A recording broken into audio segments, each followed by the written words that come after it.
할렐루야. 오늘도 우리 히즐라이프 처치는 하나님께 최고의 예배를 드리길 소망합니다.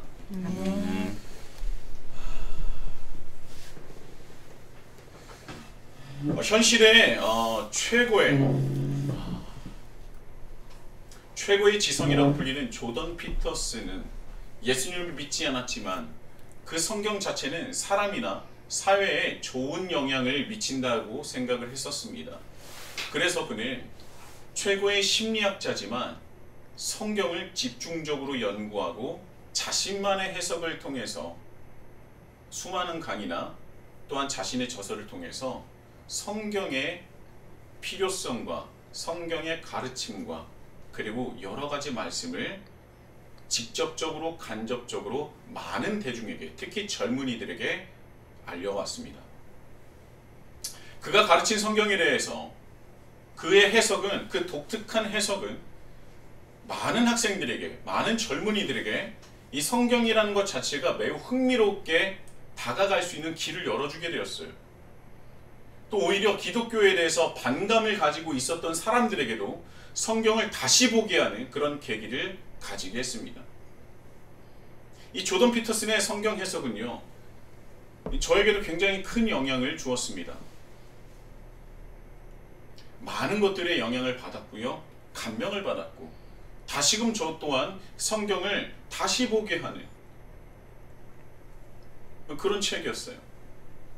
그 중에서 여러 가지가 있지만 특히 기독교가 2000년 전 세상에서 가장 보잘것없는 존재로 이루어졌는데 어떻게 그들이 그렇게 세상을 바꾸어 놓았는가?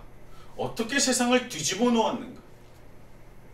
세상의 모든 민족 중에서도 가장 보잘것없고 힘이 없었던 민족, 그러나 그 민족 안에서도 가장 비주류였고 가장 힘이 없었고 가장 비천한 존재였음에도 불구하고 어떻게 그들이 세상을 바꿔놓았는가?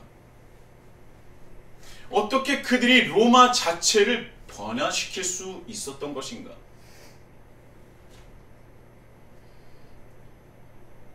상식적으로 불가능했었던 일들을 어떻게 가능케 했었는가?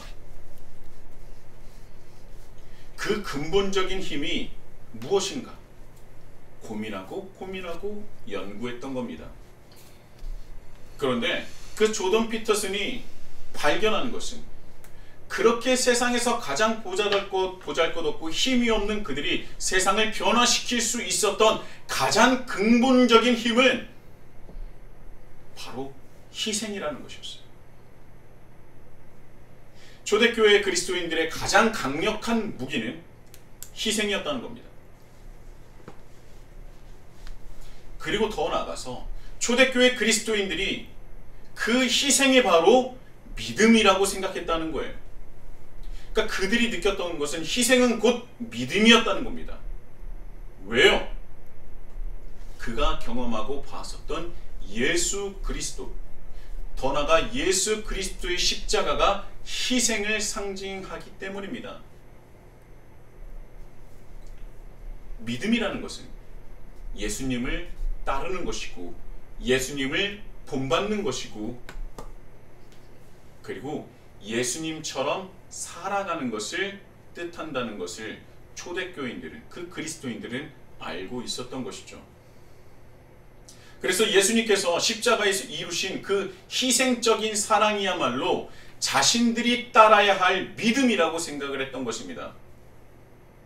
그래서 자신의 삶을 하나님 나라를 위해서 기꺼이 내놓고 희생하고 자신의 젊음을, 자신의 시간을, 자신의 힘을, 자신의 능력을, 자신이 내놓을 수 있는 모든 것을 아낌없이 하나님 나라를 위해서 헌신하고 희생하며 내놓았던 것입니다. 그래서 이 세상에서 가장 약한 그들이 그 시대 최대의 제국, 로마 제국을 바꿔놓은 것입니다. 그래서 조던 피터슨은 말해요. 믿음이라는 것은 한마디로 정의하기가 너무나 어렵고 복잡하지만 단 한 가지 확실한 것은 기독교적 믿음은 반드시 희생 위에 세워졌고 세워져 간다는 것입니다.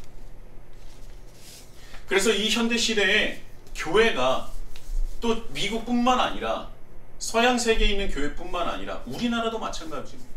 우리나라의 교회가, 한국 교회가, 전 세계에 있는 교회가 그 힘이 잃어가는 이유는 뭐가 없어서다? 희생이 사라지고 있어서.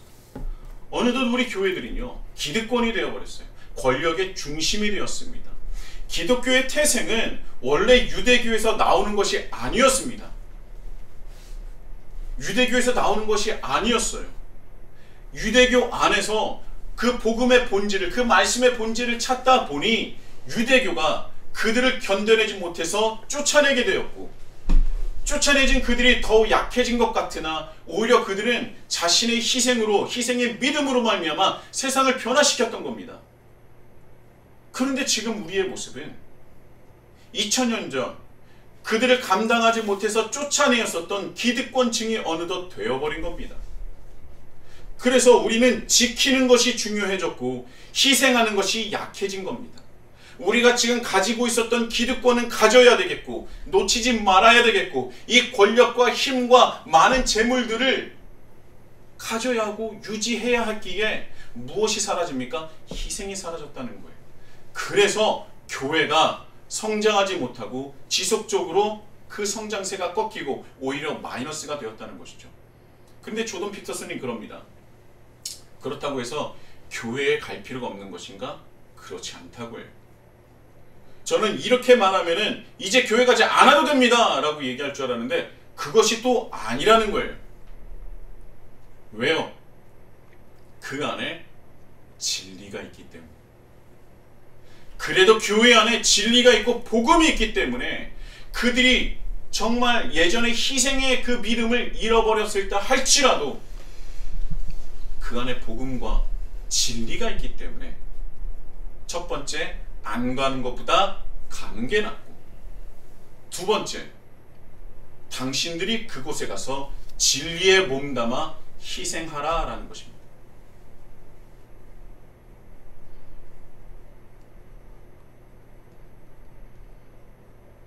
그래서 기독교적인 믿음은 반드시 희생 위에 세워졌고 세워져 가고 있다라고 말한 겁니다.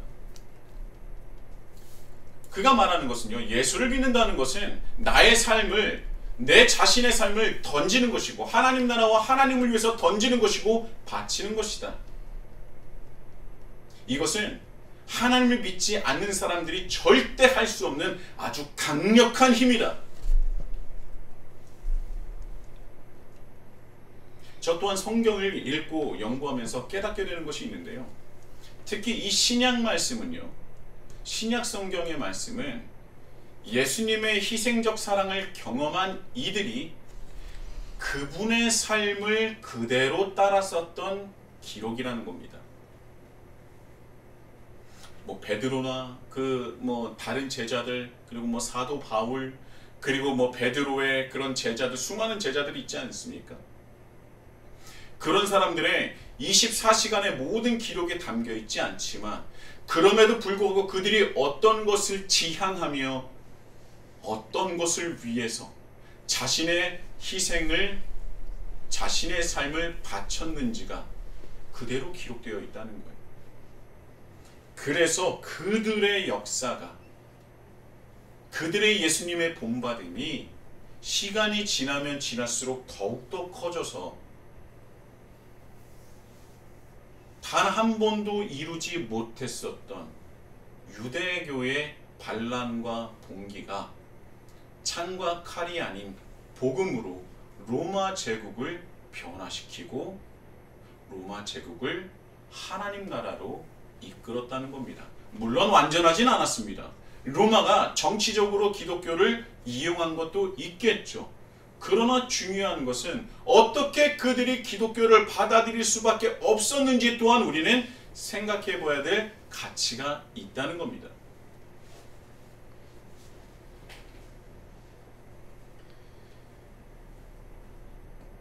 이 믿음이라는 것이 2000년 전과 지금과 다르지 않습니다. 다를 수가 없죠. 어떻게 믿음이 다를 수가 있겠습니까? 성경에서의 믿음은 단순하지 않습니다. 그러나 분명한 것은 우리가 따라야 할 예수라는 모형이 있고 그 모형을 따르는 것이 바로 믿음이라는 겁니다. 다시 말씀으로 들어가서 요한복음 11장은 요한복음 10장과 시간적으로 완전히 이어졌는지는 확실하지 않습니다. 다만 사도 요한이 의도적으로 10장과 12장 사이에 11장 말씀을 배치했다는 데 의미가 있다라는 거예요. 그리고 11장을 10장과 12장 사이에 그 사건, 나사로의 부활 사건을 그 안에, 그 사이에 배치했던 것은 예수의 희생적 죽음의 시작을 알리는 것입니다. 지난주에도 말씀을 드렸지만 요한복음 12장에는요. 값비싼 향유를 예수님께 자신의 머리로서 발랐었던 향유 여인의 사건이 기록되어 있습니다. 향유 여인의 말씀은 우리가 잘 알고 있지 않습니까? 굉장히 중요한 사건이었어요. 그래서 이 향유 여인의 사건을 사복음서 모두 동일하게 기록하고 있는 것이죠. 그래서 11장 서두의 2절입니다. 이 마리아는 향유를 주께 붓고 머리털로 주의 발을 닦던 자라고 아주 구체적으로 언급을 합니다. 그리고 나서 12장에 향유 여인의 말씀을 배치하는 것이죠. 자, 마리아가 예수님에게 향유를 부은 이유가 뭐라고 했습니까? 무엇을 준비하는 거였죠? 장례입니다. 예수님께서 장차 죽으실 텐데 그 장례를 미리 준비하는 것이 바로 향유 여인의 옥합 사건이에요. 그녀가 장례를 준비하기 전에 예수님은 희생적 사랑을 이루기 위해서 그의 죽음을, 자신의 죽음을 이루기 위해서 발걸음을 옮기신 거예요. 그러니까 요단강 저편에서 많은 사역을 하고 계실 때에 마르다와 마리아의 말을 듣고 그저 병을 낫게 하기 위해서 베다니로 간 것이 아니라 그의 걸음은 바로 희생적 사랑을 이루기 위해 죽음의 발걸음을 시작했다는 겁니다. 즉 11장의 나사로의 부활은요, 예수님의 희생적 죽음을 뜻하는 거예요. 실제로도 나사로의 사건을 통해서 대제사장들과 바리새인들과 종교 지도자가 예수님을 죽이려고 마음을 먹었기 때문입니다. 이때부터 그들이 마음을 먹었어요. 이제 예수를 죽여야 되겠다. 왜 우리 예수님을 죽이려 했을까요? 이전까지 기록을 보면요, 예수님을 죽이려고 하기보다는 잡으려고 했습니다. 그의 행실과 그가 이루는 많은 이적들을 멈추게 하고 싶었던 거예요. 그냥 예수님을 죽이기보다는 잡고 싶고 그것을 중단하고 싶었던 겁니다. 예수님의 사역을 중단하고 싶어 했어요. 그런데 오늘 사건을 통해서, 나사로의 사건을 통해서 그들은 이제 마음을 굳게 먹었습니다. 왜요? 어떻게 해요? 죽이기로. 세례 요한과 예수님은 그들에게 있어서 눈의 가시 같은 존재였어요. 많은 유대인들이 세례 요한과 예수님을 따르지 않았습니까? 자신들의 힘과 권력과 특권을, 모든 것을 가지고 있음에도요, 사람들은 그들을 따르지 않았습니다. 앞에서는 굽신거릴지라도 뒤에서는, 그리고 마음으로는 자신을 따르고 있지 않다는 것을 그 누구보다도 스스로가 잘 알고 있었던 거예요. 그런데 반대로 예수님은 가시는 곳곳마다 수천 명씩 예수님을 따르며 그 말씀을 들으려고 노력하지 않았습니까? 자기가 배고프고 허기졌는데도 불구하고 예수님을 따라다니며 그 말씀을 듣고자 그들이 배고픔을 불사하고 예수님을 따랐던 거예요. 그것을 그들이 눈으로 봤습니다. 그들이 소문으로만 본 것이 아니라 그들이 눈으로 봤어요. 얼마나 못마땅하고 저 예수라는 사람은 위험한 존재구나, 그렇게 느꼈을 겁니다. 그래서 11장 이전까지는 그를 잡으려고 노력했는데, 그러나 이제는 잡으려고 하는 것보다, 경고하려는 것보다 이제는 완전히 예수님을 죽이려고 결심을 합니다. 왜 죽이려는 결심을 하게 되었을까요? 이 결정적인 계기가 바로 나사로의 사건인데요, 그들이 예수님으로부터 받은 위협이 점점 더 커지고 있다는 것을 느꼈어요. 점점 더 예수님 주위에 있는 유대인들이 예수님을 달리 보기 시작했다는 겁니다. 처음에는요, 유대인들이 예수님을 봤을 때 선지자나 엘리야나 예레미야나 이런 이제까지 구약시대에 기록됐었던 수많은 선지자쯤 하나쯤으로, 예언자 쯤으로 생각했었던 거예요. 그런데 예수님께서 구약에 기록된 메시아를 향한 모든 예언을 하나하나 성취하고 이루는 것을 두 눈으로 보고 그들이 뭔가 이 사람은 다르다라고 생각했던 것 같아요. 이제까지 예수님 이전 시대에 수많은 자칭 메시아들이 있었습니다. 수많은 사람들이 있었어요. 처음에는요, 의도가 선했을 겁니다. 그런데 그들이 힘이 모아지자마자 무엇을 택합니까? 자신의 권력과 자신의 힘을 가지려고 결국은 로마의 창칼에 무릎 꿇는 것을 보게 됩니다. 그래서 이 사람 저 사람이 메시아라고 할 때 믿고 싶은 사람도 있었지만 오히려 자칭 메시아라는 사람들에게 수많은 배신을 당했기 때문에 이 메시아, 자칭 메시아라는 사람에게 굉장히 많은 상처와 아픔을 가졌을 거예요. 그런데 그렇게 수많은 자칭 메시아를 보았었는데 예수님을 보니 그들과 너무나 다른 모습으로 살아가더라는 겁니다. 자신들이 보았던 자칭 메시아들은 결국은 자신이 권력을 가지려고 노력했는데 예수님은 완전히 반대라는 것이죠. 오히려 가지기보다는 나눠주었던 존재예요. 특권을 가지려는 것이 아니라 오히려 희생하려 한다는 것이죠. 여러분, 예수님의 그 놀라우신 그 삶이 성경에 기록된 삶을 여러분도 한번 살아가고 싶지 않습니까? 막 기적 일으키는 거 말고요. 갑자기 생각하면 막 기적 일으키는 걸 막 생각할 것 같은데 기적 일으키는 거는 여러분 손에 일어나지 않습니다.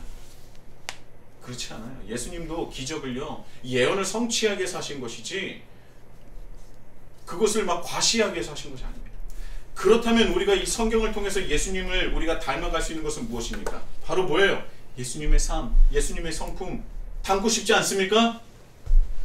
대답이 없어요. 대답이 없어요. 쉽지 않습니다. 쉽지 않은 거예요. 이 성경에서 나오는 예수님의 삶이 쉽지 않습니다, 여러분.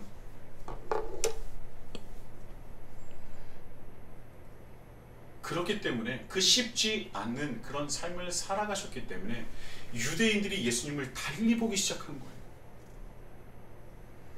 너무나 다른 사람들과 달랐던 거예요. 자칭 메시아였던 사람들과도 다르지만 지금 특권의식에 빠져있는 대제사장이나 제사장, 수많은 사내들인 공회의원들, 바리새인들, 서기관들, 사두개인들, 율법학자들, 그들과는 예수님께서 너무나 달랐던 겁니다. 가장 중요한 거, 자신이 말하는 대로 똑같이 살아갔다는 거예요. 그 결과 유대인들이 예수님을 바라보는 시각이 달라지니 그것이 무엇입니까? 요한복음 10장 42절이에요. 뭐라고 나와 있느냐? 그리하여 거기서 많은 사람이 예수를 따르니라? 아니에요. 예수를 믿으니라. 따랐다? 믿었다? 완전히 다른 말씀입니다. 요한복음 10장 42절부터 이제야 드디어 유대인들이 예수님을 따르는 것뿐만 아니라 믿기 시작했어요. 메시아로 믿기 시작했다는 겁니다. 그리고 그들이 변화하기 시작해요. 여기서 그들이 예수님을 믿으니라는 게 무엇을 뜻한다고 했어요? 성경적인 믿음이 무엇이라고 말했어요? 예수님의 삶을 똑같이 살아간다는 것이죠. 유대인들이 예수님을 믿기 시작하니 그들이 예수님과 똑같이 살아가더라는 겁니다. 옆에 철수가 있는데 그가 이때까지 정말 엉망으로 살았음에도 불구하고 예수님을 만나더니 그가 변했던 거예요.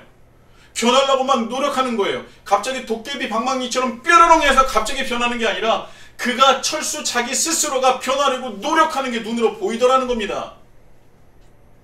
오호, 이 사람 왜 이래? 오호, 이 사람 왜 이래? 안 하던 짓 하면 빨리 죽는다고 하는데 빨리 죽고 싶나? 아니에요. 나는 영원히 살고 싶어서 이렇게 한다는 겁니다. 예수님의 말씀과 예수님의 삶의 모습을 그대로 따른다는 거예요.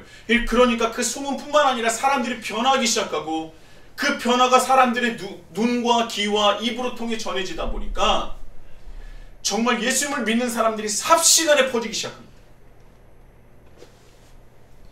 작은 예수가 도처에 생기기 시작했던 거예요. 내가 이렇게 살면 안 되지. 내가 어떤 존재인데, 내가 이제까지 엉망으로 죄 속에서 살아왔지만 내가 이렇게 살면 안 되지. 나는 이렇게 살아서는 안 되는 존재예요. 그래서 그들이 예수님을 믿고 따르기 시작합니다. 그리고 나서 이 나사로의 결정적인 사건이 일어난 후 11장 45절입니다. 마리아에게 와서 예수께서 하신 일을 본 많은 유대인이 그를 믿었더라. 이제는 걷잡을 수 없는 상태가 된 겁니다. 유대인들이 이제 예수님을 본 많은 유대인들이 메시아로 예수님을 인정하기 시작하고 믿기 시작했다는 거예요. 예수님을 따르는 이들이 그 숫자가 급속도로 커지게 됩니다. 그래서 대제사장을 포함한 종교 지도자들은 큰 위협을 느꼈어요. 예수님을 경계하는 것이 아니라 이제 죽이고자 마음을 정했습니다. 제거 대상이라고 생각했던 겁니다. 그래서 결국 53절, 11장 53절, 그러니까 11장 45절에 그 일이 있은 후에 53절, 이날부터는 그들이 뭐라? 예수를 죽이려고 모의하니라. 예수님을 죽이기로 작정을 하게 된 겁니다. 예수님은 나사로를 살리려 베다니에 걸어가신 것이 바로 십자가의 길, 죽음의 길을 걷기 시작한 거라는 거예요. 살리기 위해서 죽으러 가는 겁니다.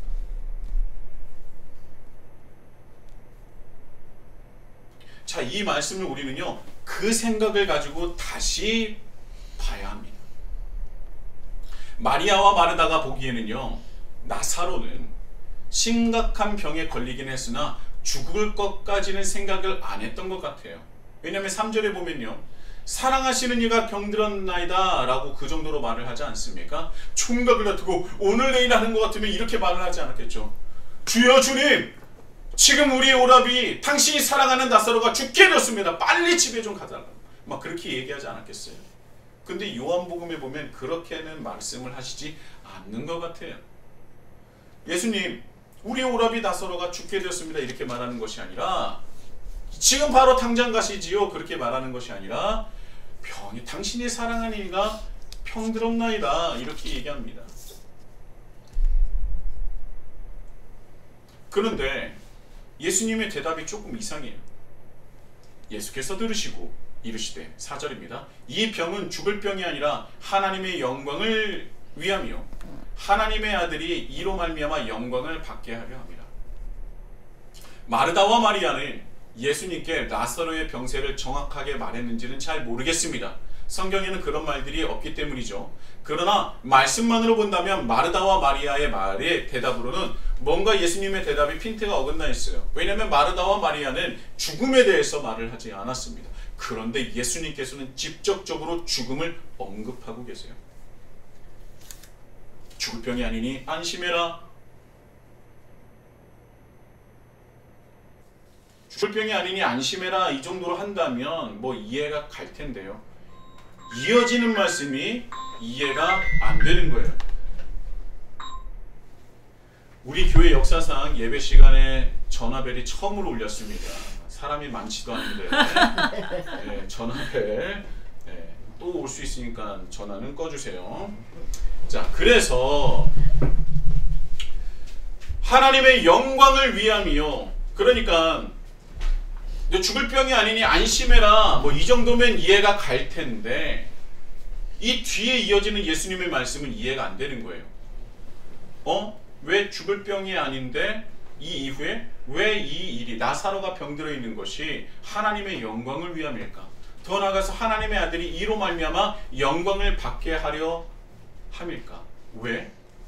나사로의 죽음과 나사로의 병이 왜 하나님의 영광을 위함이고 하나님의 아들이 영광을 받을 그 이유가 될까? 마르다와 마리아는 이 얘기를 듣고 어리둥절하지 않았겠습니까? 예수님이 멀리 나가시네? 이런 생각도 하셨을 거예요. 이해가 안 되는데? 나사로의 병이 하나님께 영광을 드러내고 하나님의 아들이 영광을 받게 될 것이다. 자, 어찌되었든 마르다와 마리아는 선뜻 이해하기 어려운 예수님의 말씀을 듣고 베다니로 돌아간 것 같습니다.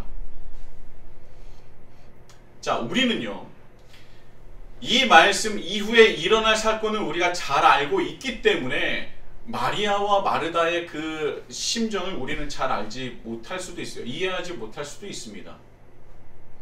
근데 결국 우리는 이 내용을 알고 있지 않습니까? 나사로가 살아나요. 자, 그렇다면 나사로가 살아나는 것으로 하나님의 드러날 영광은 무엇입니까? 나사로가 다시 살아나는 걸 통해서 하나님의 영광이 드러나는 것은 무엇이에요? 그리고 또 하나님의 아들이 받을 영광은 무엇입니까? 무엇이겠습니까? 나사로가 살아났어요. 그러니까 그럼으로 인해서 하나님께서 받으실 영광은 무엇이고 하나님의 영광이 드러나고 하나님의 아들의 영광이 받게 될 것은 무엇일까요? 혹시 우리 이렇게만 생각하고 있지 않습니까? 자, 생사화복을 주관하시는 하나님이시니 죽은 자를 살리시는 하나님이시기에 진짜 죽은 자를 나사로를 살렸네? 하나님께 영광. 죽은 자가 살았어. 생사화복을 주관하시는 우리 하나님 역시 하나님이셔. 이게 바로 하나님의 영광이 드러나는 것입니까? 또한 죽은 나사로를 살리기 위해서 쓰임받은 존재가 예수님이기에 나사로의 부활이 예수님께 영광이 되는 것입니까? 진짜 예수님이 하나님이 보내신 사람이 맞나봐. 죽은 자가 살아났어. 사람들이 그렇게 생각하는 게 예수님께 영광이었을까요? 우리는 단순히 이렇게 생각할 수도 있었을 것입니다. 이제까지는 그렇게 생각해 왔을 수도 있어요. 그러나 우리가 한 가지 다시 한번 생각해야 될 것은 무엇이냐면 왜 사도 요한이 요한복음 10장과 12장 사이에 11장을 배치했는지, 나사로의 부활 사건을 배치했는지 우리는 다시 한번 생각해 봐야 합니다. 야, 예수님이 죽은 자를 살렸어. 진짜 예수님이 메시아인가 봐. 그러면서 수많은 사람이 예수님을 높입니다.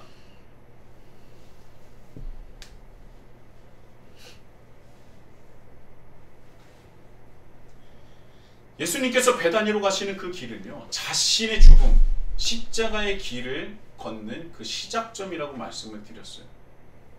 그래서 사도 요한은 11장 서두에 그를 찾으러 왔었던 마리아가 어떤 사람인지, 그 사람이 바로 향유 여인이라는 것을 알린 겁니다.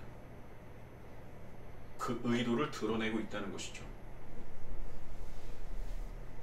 물론 나사로를 살리신 뒤 죽은 자를 살리신 것을 보고 수많은 유대인들이 예수님을 믿기 시작했습니다.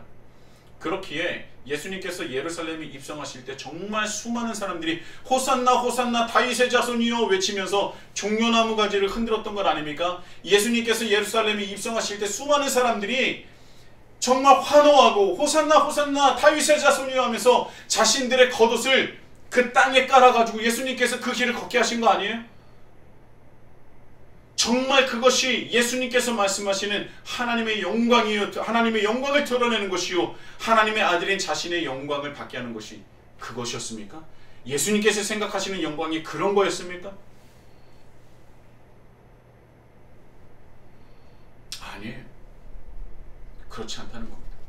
이 말씀에서 말하는 자신이 받아야 될 영광은 다른 사람들의 인정이나 환호가 아니었습니다. 나사로를 살린 것, 그것은 예수님께서 이루신 메시아의 예언 중 하나일 뿐이에요. 예수님께서 하나님의 아들이 이로 말미암아 영광을 받게 하려 함이라. 여기서의 영광은 죽음을 이루는 겁니다. 십자가를 이루는 거예요. 십자가에 매달리는 겁니다. 이 말씀을 두고 김혜봉 교수님은 이렇게 말씀하셨어요. 나사로의 질병을 고치러 예루살렘에 가는 길은 먼저 하나님의 아들이 하나님 아버지께 얼마나 순전하게 순종하고 하나님께 사랑을 받는 이인지 알리게 되는 기회일 것이다. 예수님께서 받으실 영광은 하나님 아버지에게, 아버지 하나님에게 순전한 순종을 드리는 게 영광이라는 겁니다. 그것이 바로 예수님께서 받으실 영광이라는 겁니다. 우리가 하나님을 믿으며 받고 누릴 수 있는 최고의 영광이 무엇이냐? 하나님을 향한 순종이라는 겁니다. 그리스도인이 느낄 수 있고 경험할 수 있고 누릴 수 있는 최고의 영광은 무엇이냐? 하나님을 향한 순종이라는 것.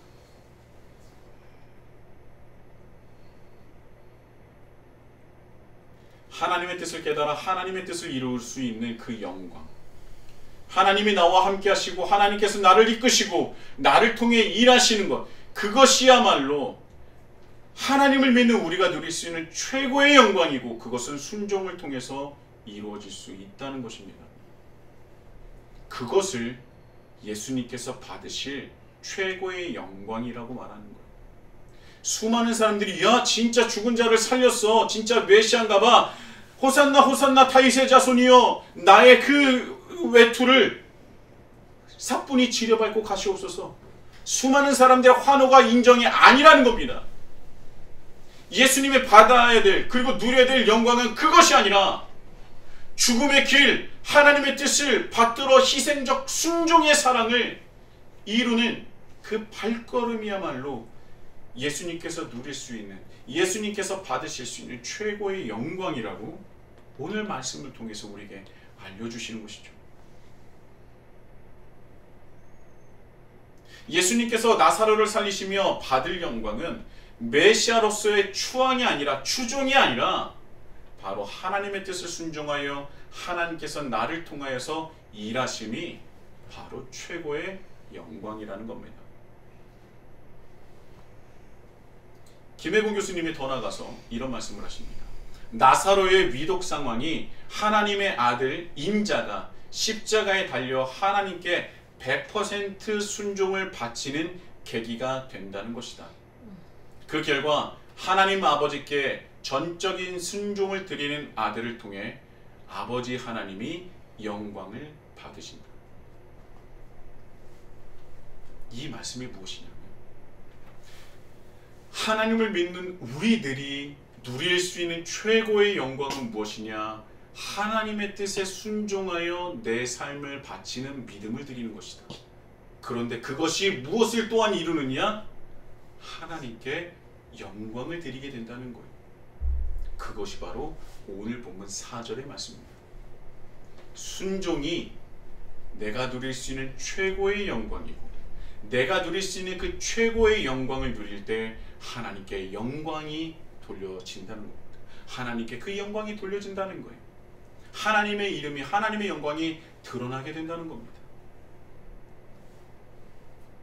저는요 연예인들이 연말 시상식 때 상을 받고 난 뒤에 수상 소감을 얘기할 때 이런 분들이 종종 있습니다. 이 영광, 이 수상의 영광을 하나님께 돌립니다. 얼마나 멋집니까?